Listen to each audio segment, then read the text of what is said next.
Trojan Horse, Part 1, Chapter 2. Once they were in the mule, Evil could sense Sergeant Elmo Woods was relaxing a little. He knew something about the mission and knew it was going to be conducted on territory he was familiar with. He brought his best surveillance team, a team leader, a senior scout, an RTO, and a scout. Of course, the team leader was just going to be another scout on this mission. Evil made it clear that Elmo would be landing the patrol and that his own primary purpose would be to oversee the whole thing and make sure the collection package was targeted correctly and ready to stream data to the MAC meeting.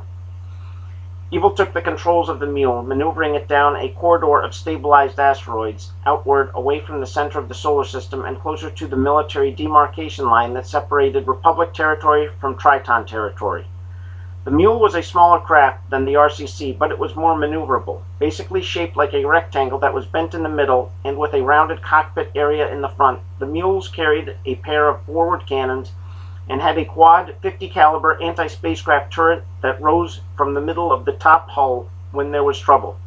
The wing-like stabilizers on either side of the hull could carry different types of ordnance or intelligence packages, but today they carried only a couple narrow pods that housed basic sensors. They were trying not to attract any more attention from the Tritons until it was too late.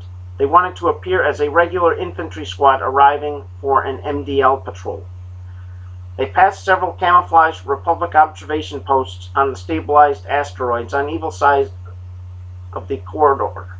Evil could notice an increased level of activity in preparation for the flag-level meeting at the Military Armistice Commission. Soldiers in camouflage spacesuits moved between trenches, inspecting rows of razor wire and anti-personnel mines. Spotlights from watchtowers illuminated the mule as it cruised by, sending shadows gliding across the inside hull of the cockpit. As they moved deeper into the demilitarized zone of the asteroid field, they started to catch an occasional glimpse of the Triton's presence on the other side of the military demarcation line. A flag with the Triton black and white double cross set on a gray field of pixels dissolving into a color that no human had ever seen anywhere else. Evil could only make out the line of blinking red lights that the Tritons used to mark the edge of their territory. A pulsing red light mounted on a watchtower on the other side of the MDL served as some sort of sensor that Republic intelligence was still unable to figure out.